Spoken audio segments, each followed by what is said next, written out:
조정식 국회의장이 취임 후 가진 첫 기자간담회에서 개헌에 대한 입장을 밝혔습니다.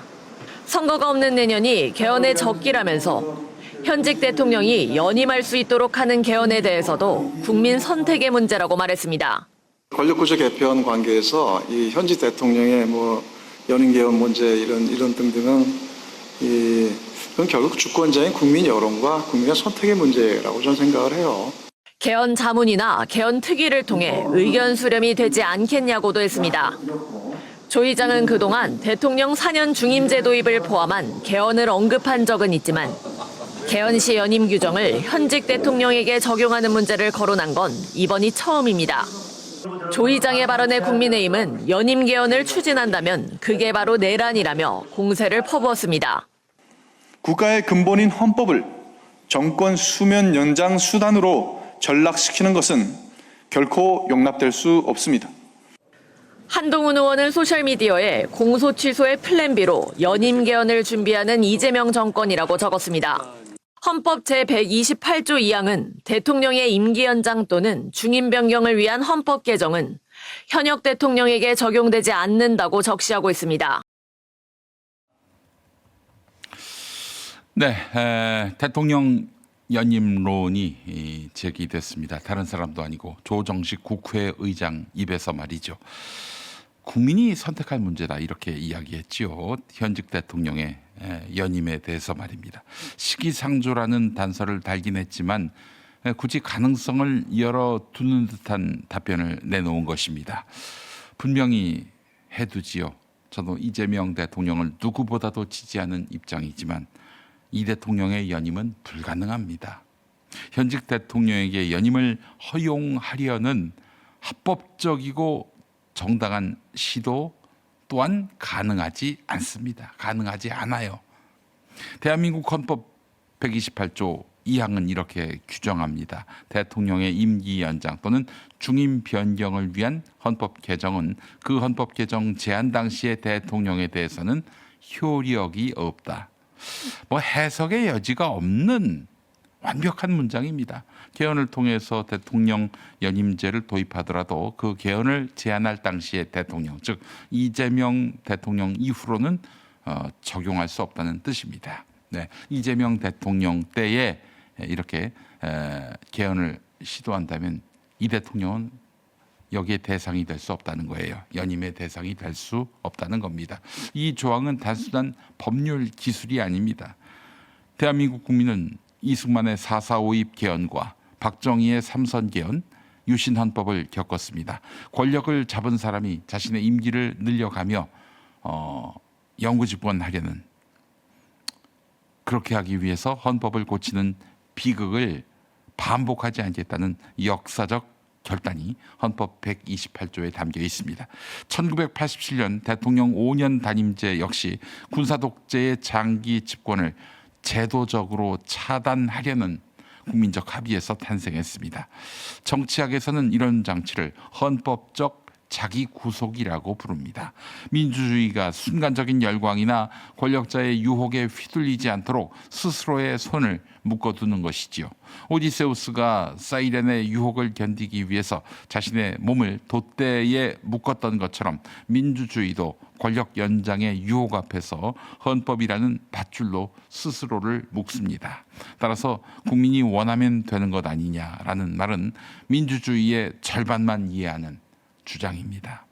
민주주의는 다수결만으로 이루어지지 않습니다. 권력을 제한하는 헌법, 소수자의 권리, 정권 교체의 가능성이 함께 보장돼야 민주주의인 것입니다.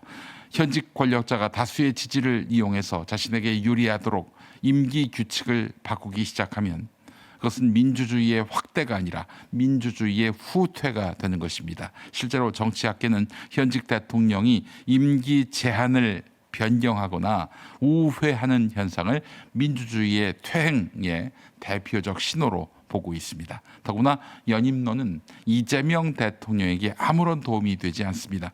현재 이 대통령 국정 지지율은 50%대 초반, 간신히 절반선을 유지하고 있습니다. 최근 한국갤럽 조사에서는 52%였죠. 긍정평가가. 지방선거 패배 이후 정청래가 결국 만들어낸 지방선거 패배 이후 지금 대통령과 여당의 지지 기반에도 적지 않은 상처가 났습니다. 당 지지율이 국민의힘에게 역전됐다는 조사까지 나왔고 민주당 안에서도 선거 패배에 대한 지도부 책임론이 강하게 제기되고 있습니다. 이런 상황에서 연임론을 꺼내는 것은 누구에게 좋을 일입니까? 이재명 대통령을 반대하는 세력입니다. 정치학에서는 부정적 당파성이라는 개념이 있습니다. 특정 정당을 좋아해서가 아니라 상대편이 너무 싫고 두려워서 결집하는 현상, 이게 바로 부정적 당파성입니다. 현직 대통령 연임론은 흩어져 있는 반대 세력에게 장기 집권을 막아야 한다라는 가장 강력한 결집 명분을 선물합니다. 에서 이재명 대통령에게 호감을 갖기 시작한 중도층과 합리적 보수층도 등을 돌릴 수 있습니다. 저렇게 우리에게 잘 보이려고 하는 것이 실상은 대통령을 계속 해먹으려는 그런 의도다. 곡해하게 만들어요. 중도 유권자는 이념보다는 안정성과 예측 가능성을 중시합니다. 그런데 여권 핵심 인사들이 또 최근까지 대통령을 모셔왔던 분이 현직 대통령의 임기 연장을 말하기 시작하면 이들은 국정 성과보다 권력 의지를 의심하게 되는 것입니다. 그동안 쌓아온 성과와 신뢰를 연임론 한마디가 무너뜨릴 수 있는 것입니다. 이재명 대통령이 아무리 국정을 잘 수행해서 국민 사이에서 한 번 더 했으면 좋겠다 이런 말이 자연스럽게 나오더라도 그것은 대통령에 대한 최고의 찬사로만 남겨놓아야 합니다. 실제 연임으로 연결될 수는 없습니다. 이 대통령이 해야 할 일은 자신의 임기를 늘리는 것이 아니라 남은 임기 동안 민생을 살리고 개혁을 완수하고 지지율을 회복하는 것입니다. 그리고 다음 정권을 창출하는 것이죠. 국민이 이재명 정부가 잘했다. 다음 대통령도 민주당에서 뽑자. 이렇게 판단하게 만드는 것입니다. 정치 지도자의 진정한 성공은 자신이 오래도록 집권하는 데 있지 않습니다. 자신이 떠난 뒤에도 철학과 정책이 이어지도록 만드는 데 있는 것입니다. 그러니 여권 인사들은 다시는 현직 대통령 연임론을 입에 올리지 말기 바랍니다.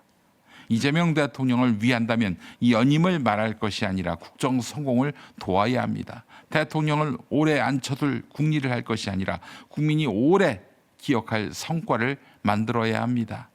연임은 가능하지 않습니다. 가능하지 않아요. 가능해서도 안 됩니다. 이것은 정파의 문제가 아니라 헌법의 명령이고 독재를 경험한 대한민국 민주주의의 상식입니다. 오윤혜 씨가 농담처럼 하는 얘기잖아요. 연임했으면 좋겠다. 뭐 우리 김갑수 작가 같은 분은 뭐 영구 집권했으면 좋겠다. 그거는 대통령이 잘하고 있다는 얘기지 실제로 그렇게 하자라는 얘기는 아니잖아요. 우리 이성을 갖고 얘기합시다. 조정식 의장 뭐 나중에 황급히 수습을 했습니다마는 정말 대통령에게 큰 누를 끼친 것입니다. 그런 얘기를 왜 합니까? 왜 해요? 자, 중도 보수에 계신 분들, 특히 이 대통령을 반대하는 분들 걱정하지 마십시오. 그럴 일은 없습니다. 가능하지 않아요. 절대로 이재명 대통령은 연임을 생각한 적도 없고 희망한 바도 없습니다. 정상적으로 2030년에 국민의 박수를 받으면서 나오게 될 것입니다. 연임론 쓸데없이 논란만 이야기하고 이 앞으로 두고두고 또 이 이야기가 나오지 않겠어요? 조금이라도 대통령이 권력 의지를 갖고 소신껏 일을 할 때 저 연임하려고 저러는 것이다. 이 얘기 나올 겁니다. 도대체 왜 이런 누를 끼치냐 이거예요. 다시는 민주당 정치인들 그런 이야기 나오지 않게 하시고요. 특히 걱정됩니다. 지금 반명 입장에 선 민주당 인사들 대통령 위한다면서 연임 운운할지 몰라요. 그렇게 해서 대통령이 아무 잘못도 안 했는데 연임과 관련한 어떤 메시지도 내지 않았는데 똥바가지 뒤집어 쓸 가능성이 있습니다. 연임론은 그만큼 무서운 거예요. 엄청난 여파를 미치는 겁니다. 다시는 연임론 얘기하지 맙시다. 큰일 납니다. 연임하면 어떤가요? 라고 하시는 봉봉이님. 님은 얘기할 수 있어요. 봉봉이님이 뭐 알려진 사람이 아니니까 뭐 그런 얘기하셔도 상관이 없는데 적어도 정치인이 책임 있는 정치인이 그런 얘기하면 정말 큰일 납니다. 큰일 납니다. 정말 논란거리를 만들지 않았으면 좋겠습니다. 대통령 지지율이 99%라도 그런 얘기하면 안 됩니다. 큰일 납니다. 땅이 건강해야 사람도 건강해집니다. 제일 좋은 점은 일단 이제 화산해토라는 크게 부드럽고 물 빠짐이 좋고 당근이나 이런 우엉이나 뿌리 작물들을 재배하기에는 아주 좋은 조건을 가지고 있죠. 그 미네랄이 풍부한 용암 해수를 가지고 배채소를 만들잖아요. 소비자들이 건강한 버섯을 드셨으면 좋겠다는 의미에서 유기농을 고집한다든지 버섯도 아주 깨끗하고 늘오는 땅을 사랑하는 농부들의 철학입니다. 제주 유기농 야채 100%, 늘온 야채수. 네, 지금 영상 보셨습니다. 저렇게 땀 흘려 가꾼 정직한 유기농 야채로 만든 게 바로 늘온 야채수입니다. 제가 지금 마시고 있는데요. 요즘 폭염 정말 견디기 힘든데 말이죠. 방송 때마다 이렇게 항상 제가 마시는 모습 보여드리고 있잖아요. 이제 이런 여름이라고 덥다고 뭐 이런저런 찬음료 많이 드시는데 찬음료의 지전은 바로 늘온 야채수입니다. 이 건강을 생각해서라도 늘온 야채수예요. 더울 때 찬물이나 커피만 드시면은 혹은 뭐 탄산수 드시면 속이 더 나빠지죠. 여기에 에비앙급 미네랄을 품은 제주 용암해수의 100% 유기농 야채를 진하게 우려낸 늘온 야채수로 대체하시면은 지친 몸에 수분과 영양을 한 번에 챙겨드립니다. 후기도 대박이에요. 변비 고민 싹 사라졌다. 하루 종일 속이 편안하다. 이런 말씀이 정말 많습니다. 하루 1,800원이면 속 쓰린 커피 한 잔보다 훨씬 남는 장사입니다. 지금 방송 보시고 계신 분들 설명란이나 댓글창 고정 링크 누르시고 운전 중이신 분들은 늘온 야채수 5글자만 기억하셨다가 검색해 보시기 바랍니다. 내일 아침에는 늘온 갖고 계신 우리 식구들끼리 시원하게 건배합시다. 건강한 내일을 위한 건배!